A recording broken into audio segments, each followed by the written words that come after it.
I've paid thousands of dollars in courses to learn what you're basically teaching on your podcast for free. What you're putting out there is so valuable. So, I just really want to acknowledge you, and I definitely send everyone to your podcast. You were virtually one of the first mentors that I looked up to and started following. You're always one step ahead of the game. So I just wanted to give you kudos and props for that, because lots of people are watching, lots of people are learning from it.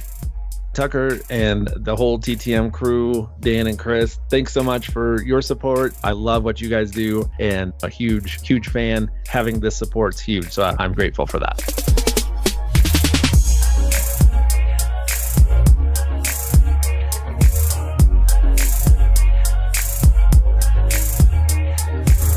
What's up, everybody out there in listener land? This is episode 271 of the Real Dealz podcast. And as always, I am your host, Tucker Merrihew. I want to thank you guys for joining me for another episode. Woo, number 271. We are getting up there, that's for sure, especially for full-length episodes. Hey, before we get into this week's show, I want to put a big shout out and thank you to Augie, aka the Big Bukowski, who came on last week's show. Hopefully you guys enjoyed it. The dude is crushing it up in the Seattle area, and he's doing all kinds of different things. I thought he'd be a great guest, and he definitely over-delivered on the show, and we had a little fun with the image for the show as well. So hopefully you guys got to see that. We kind of took the Big Lebowski theme, and we created the Big Bukowski out of it, and he was nice enough to play along and let us have a little fun with it, but it was a great show. He was a great guest. Make sure that you check it out. Now, this week, a little bit shorter week for me. This past week was also a shorter week because it was a holiday week, but I'm heading back to Central Oregon this week, so I'm only in the office here three out of the 5 days, and then I'm going to have to rely on everybody else to get everything else done that didn't get done once I'm gone. But I wanted to make sure that I got an episode out, and this week I wanted to kind of take a stroll down memory lane and then also kind of include an updated version, right? And so I went back and I checked out episode 20.5. All the way back, we're looking at 5 years ago now, 5+ years ago, when we released the Deal Finders Academy as our first rollout, letting the world know that we were starting this mastermind, this community, and we were going to teach people how to go directly to seller to find deals.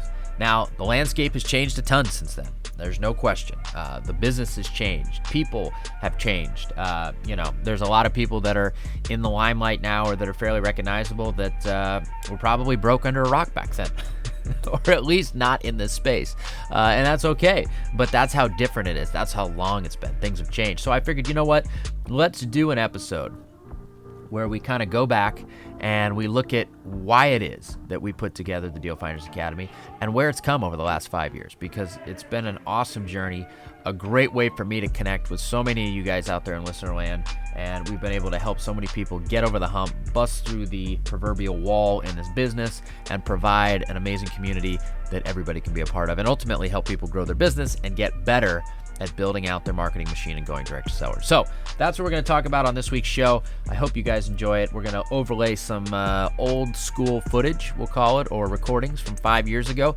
You guys can compare and contrast my voice. You can see how much maybe my kids have aged me, at least in my voice, and it'll be interesting, and hopefully you guys enjoy it. And it'll give you some information on our Deal Finders Academy, more importantly, and hopefully if you guys are interested at all, you can reach out to us and we can find a place for you. Now, before we get into all of that, our Driving for Dollars app, we've got the newest tier out. It's available for anybody who wants to pull up to 2,000 skip traces a month when building lists. So for those of you guys, there's a few of you that are building a big list in any given month, and you can use that tier. You don't have to stay in that tier on an ongoing basis, but you can use it in the months that you're building big lists.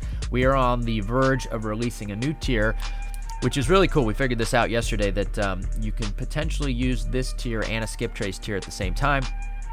So we're going to keep this initial tier, I think, very cheap and just very reasonable in terms of being able to use it for you and all of your team members to just build and export lists of Driving for Dollars leads in a very simple way, and then do the skip tracing outside of iTunes and Google Play, essentially outside of the app, to keep it more cost effective for you guys and just make it more advantageous for everybody. So we're on the verge of kind of putting that all together. It's really cool. There's just a lot of stuff when you get into the world of app building. and coding and the rules and everything else. There's just a lot, but we're on the verge. We're going to take a week here to kind of digest it, make sure we're putting out the best possible version, and then we're going to put that out there. But it's going to be really cool. We've been working on it for a while. We had some new things that we found out over the course of the past couple of days on what iTunes and Google Play will allow, which is really a big part of the battle in app building, because you have to submit them your builds, they have to approve them, and so your ideas may not comply with the way that they want apps to be, and so you have to kind of make sure that all that jives. So anyway, we're about a week away from releasing another tier that you guys can use to basically employ Uber drivers, everybody on your team, everybody you know, to deliver leads to you. And if you then buy those leads, of course, you can compensate those people, and you can kind of create a little ant farm for yourself, as well as just a really simple way to build Driving for Dollars lists without actually having to skip trace at that point in time. So some people want that option, so we're building it. So anyway, that's coming up. Now, before we get into the main topic of this week's show, which is talking about the Deal Finders Academy and going down memory lane, let's talk about what's going on with myself and, of course, TTM over the course of the past week. First and foremost, I was in Central Oregon last week as well. For those of you guys that follow me on Facebook, you probably saw some of my pictures that I posted. We actually went to Pronghorn. So for any of you guys that are listening that have been there, it's a cool place. Interesting community. It's out on the fringe of Bend. It's probably 20 minutes outside Bend. And it's basically a 2 golf course community. So you've got a public course and a private course. Both are 18 holes. And then you've got a lodge. You've got a couple pools. You've got some restaurants. And then you've got a number of homes that have been built around there, both townhome style and detached single family. And the detached single family homes, there's like 300 lots that have been platted. A lot of those lots are actually owned by private individuals who have bought them but haven't built houses yet. And there's about 120 houses that have been built out of those 300 lots. Now, what I found out while I was there, which was kind of interesting, is that there's about 10 or 12 houses that are being built by one builder in there. And that builder appears, I don't want to say things that I don't necessarily know fact on, but it appears that that builder was building houses for people that were basically buying the lots with cash and then building with cash. They weren't getting bank loans. And so he was building for those people.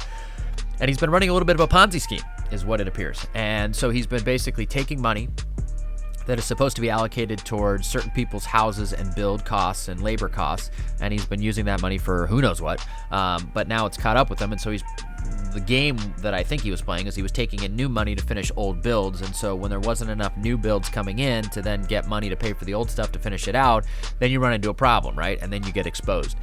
And so he's exposed, and there's about 10 or 12 houses in this community that are sitting, in varying stages of completion, which is not good for the community. But more important, this is kind of the stuff that started to happen in 06, 07. There was a lot of scam type stuff, a little pump and dump, a lot of equity skimming, just a lot of things like this. And so it's interesting to see kind of things come full circle, things come back around, and kind of see these, we'll call them maybe scams, Ponzi schemes, equity skims, money skims, whatever they are. They seem to come out towards the end of these boom cycles. And so I don't know where we're at in terms of the end. I think that we'll honestly go for a little while just based on the political climate and what the Fed's doing and all that. But with that being said, now there's about 10 or 12 houses that are in varying stages of completion in this community, and it's not good for the community to have these houses just sitting there like ghost houses, right? It's like back in the day with the REOs that just sat there vacant, empty, boarded up, whatever. And so it'll be interesting to see how the community steps in and deals with this.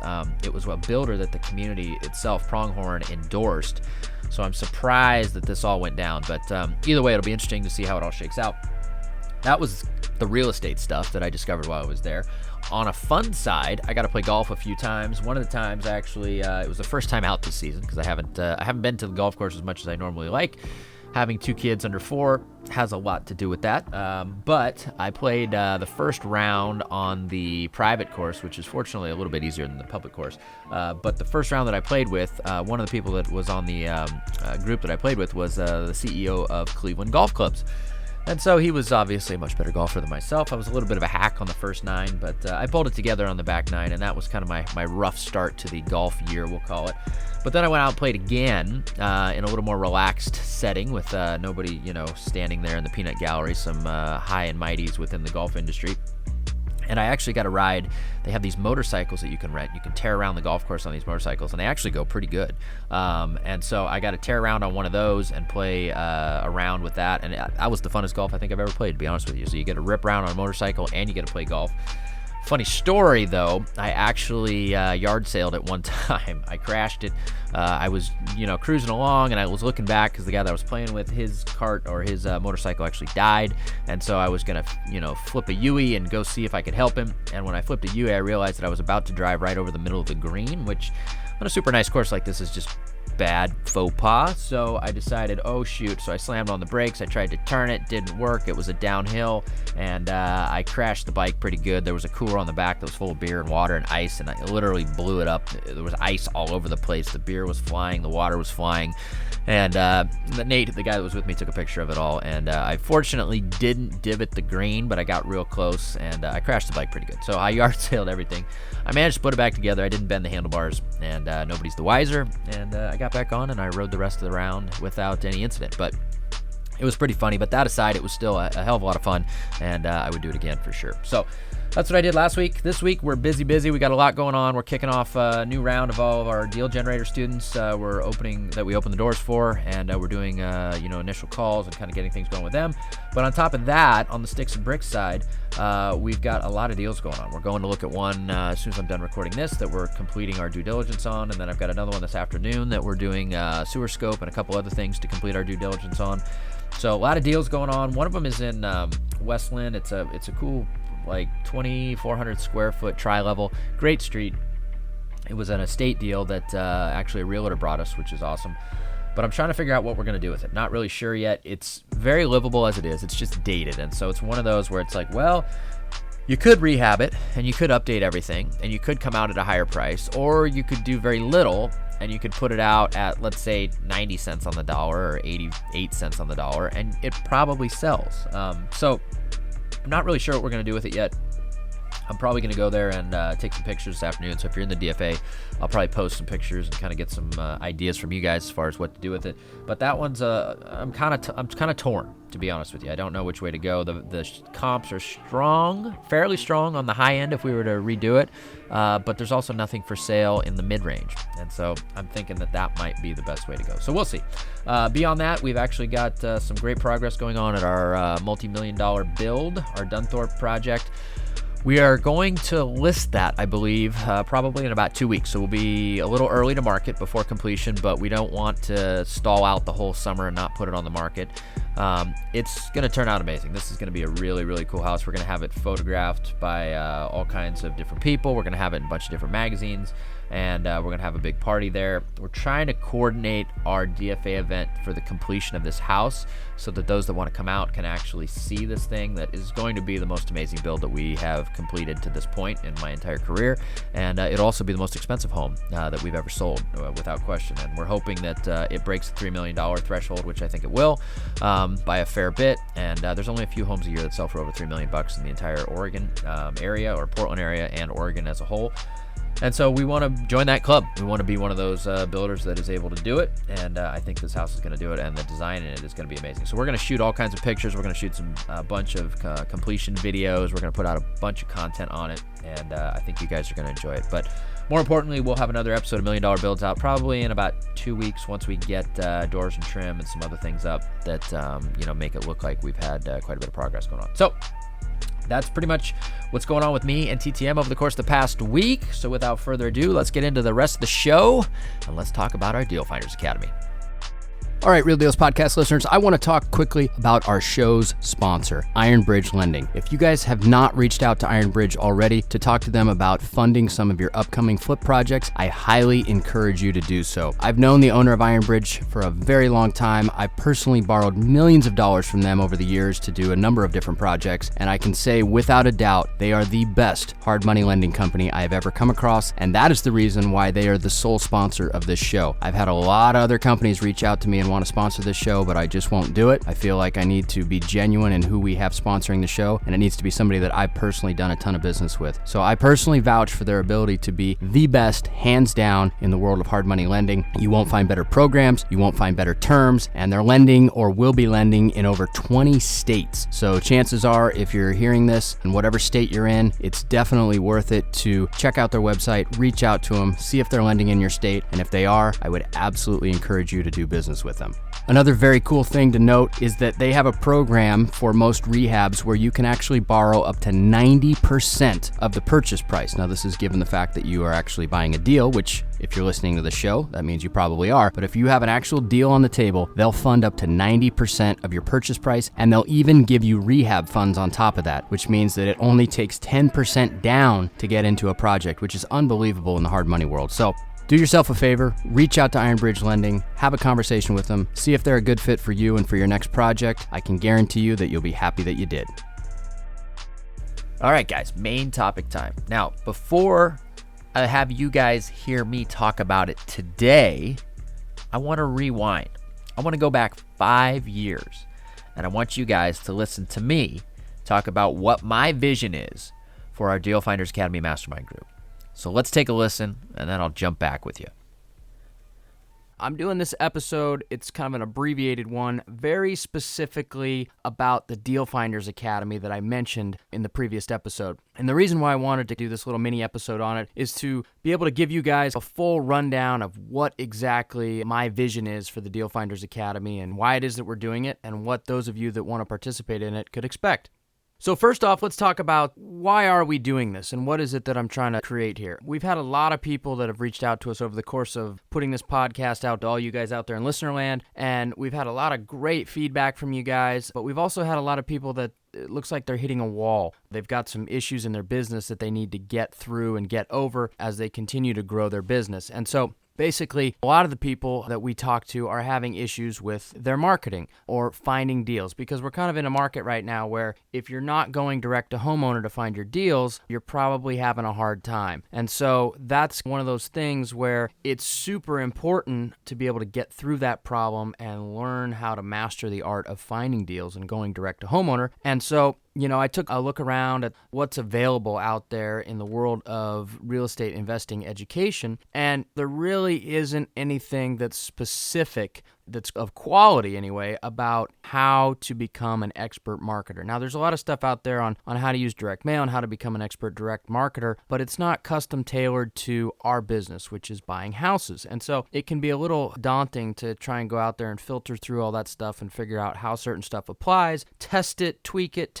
tweak it. And that's what we've been doing here in my business for about the last 4 years or so. And that's just constantly testing and tweaking direct marketing so that it works and so that we can buy a ton of houses at the end of the day. And that's at the end of the day, that's what we do. We buy and sell a ton of houses because of our direct marketing machine that we've built. Now, we used to buy REOs and at auction, but for the last handful of years, we've gotten so good at going direct to homeowner that we didn't even have to look at the MLS. I don't even remember the last time I looked at the RMLS to actually try and find a deal because we don't have to. And so it's a really great feeling. It's a very powerful feeling. And at the end of the day, it allows me to be in charge of my own financial well-being and those that work for me. And so we've mastered the art of using direct marketing in order to find deals. And so I really want to create a community where I can share that information with our listeners who want to participate in this community. And at the same time, I can continue to cultivate your guys' businesses, give you all of the information that you need, tips, tricks, advice, consulting, so that you can grow your business in your direct marketing machine the same as I have. And at the end of the day, you guys can hopefully have just as much success, if not more, than we're having. And in addition to that, I'd like to create a community of people all like that. So over time, everybody that's part of that community becomes a part of what is basically the best direct marketers in the nation for buying houses. And so I think there's something really special that we can create there. And as everybody levels up their business and really gets good at finding deals and going direct to homeowner, there could be something really magical about having a group of you guys all together that are all very, very good at marketing. So it could be something super, super cool. And I'm just really excited to put rubber to road here and really start putting this thing together.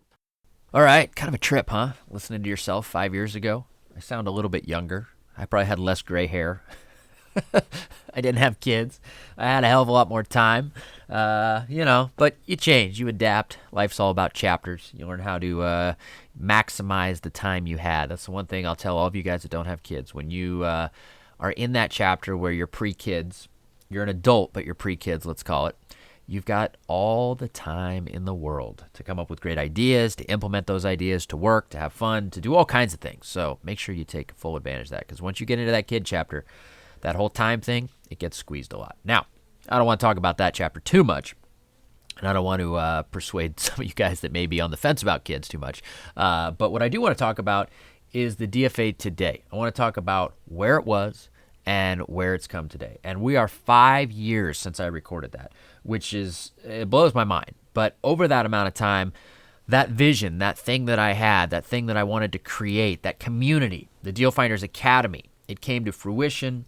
And it's been an amazing success, not only for us as the people who operate it and organize it and put it together and continue to feed it, but also for everybody that's been a part of it. It's been just an amazing journey for all of us. And it's been 5 years of basically content, webinars, posts, everything you could think about, interaction with people, events, meeting everybody. It's just been awesome. And so what I want to talk about real quick is just the benefits for those of you guys that maybe have been on the fence. You've been listening to me for a while. You've thought about reaching out to us, but you just haven't for whatever reason.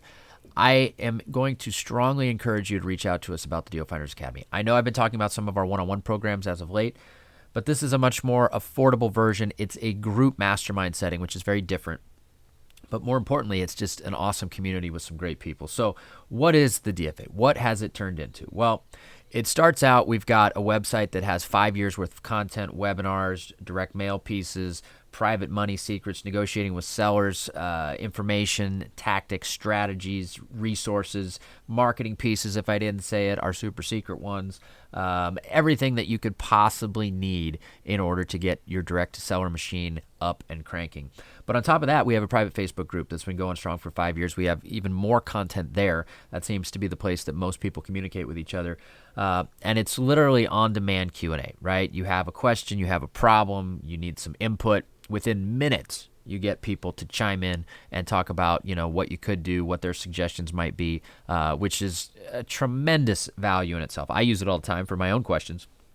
And obviously, many, many people in the group do as well. And so that's a really, really valuable part of what this is. But beyond that, we've got the resources within the website. We've got the private Facebook group. But beyond all that, it's a community, right? And within that community, there's networking that can happen, right? You can network with everybody in there. You can talk to them all. Some of them have other businesses. Some of them have other tips and tricks. Some of them have other relationships with private money lenders or deal flow or whatever it might be, or just, we'll call it intellectual capital, right? They're intellectual property that allows them to be successful. You can connect with them, talk with them, interact with them. But if you use the community, you use the networking, you engage, you can use that leverage. And that leverage is what makes people successful. So people leverage being able to get on-demand questions. They leverage being able to have conversations with people in a private forum type manner, or reach out to them individually and talk to them and build stronger and better relationships with other investors from across the country, or even locally, right? I've met so many people locally here just from having the Deal Finders Academy that aren't right on top of where we market and do deals, but they're close, and we've built great relationships. A number of them have been on the podcast, and you guys have probably heard them. So, without the DFA, I don't have those relationships, and those relationships have been awesome to build and to have and to continue to feed over the years, and it's made us all better investors, in my opinion. Now, the other thing that I'll mention here is, without selling you guys or pitching you too much, there's been a lot of people that have been in the DFA or are still in the DFA that have gone on to be very notable people within this business. So we've had a lot of people that have been a part of this that are very recognizable today. Back when we started this, when we released the recording that we just put out from 5 years ago, some of these people weren't as notable as they are now. And so it's a real testament to not only them, but the fact that we were able to attract people of that high a quality, even 5 years ago, to come into our mastermind group, to be a part of it, to interact with us, to be a part of our community. And so that should say something. We've been around for 5 years, and some of the people that I'm about to mention here have been a part of it for virtually that entire time as well. Number one, Justin Silverio. Many of you guys know he now runs Open Letter Marketing, and we also do a high-end coaching program together. I mean, when he joined the DFA 5 years ago, he was still working his day job, and he wanted to become a full-time real estate investor. And you know what? He did it. And then he built out Open Letter Marketing, and he's done a ton of other stuff in between. And so, I can't take all the credit for that by any means, but the fact that he's been part of our community during that journey, I'm honored for that, and that's awesome. Ryan Dossie, many of you guys know him. He's got all kinds of different businesses going on. He's been a part of our community for a long time as well. I still remember the first phone call that I had with Ryan when he moved from St. Louis.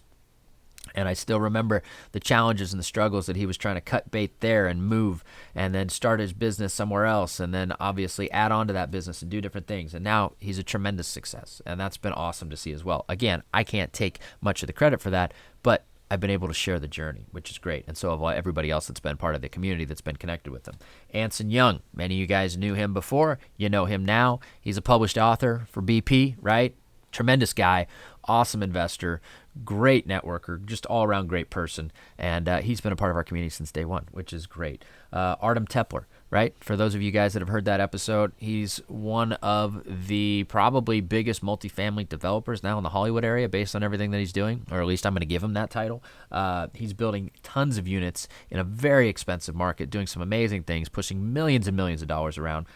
He's just an awesome asset to have in our community. And for any of you guys that are interested in going in the multifamily direction, he's a tremendous resource. And by the way, I've got him committed to come back on the podcast here very soon. Another individual, RJ Bates. Many of you guys probably know him. As of the last couple of years, he's really come on the scene, and he runs an insane business, out of Texas, but obviously he's everywhere. He's just a great guy as well, and he's doing some amazing things. You can connect with him. You can follow him. You can, ask questions with him. And then, of course, I got to give the crown to Jay Scott as of recently because he's now the new voice of Bigger Pockets Business Podcast, which is one of the most popular podcasts out there in the business section now.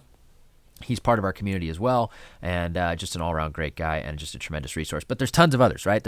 I could go on forever, and I don't want to bore you guys, but there's tons of people. Elliot Smith, you guys have heard him on the podcast and plenty of other places as well. He's become a tremendous success from working at France Bread and leaving that job and being able to make as much money as he wants and work as little as he wants. I mean, the stories go on and on. Omid, who is local here, who I had on the podcast, he does phenomenal for himself now, and he came into my office and sat here and said, how do I do this thing? I gave him some direction, put him in the DFA, and here we are a few years later, and he's killing it, and he's made a tremendous life for himself. So the list goes on and on. The opportunities are there.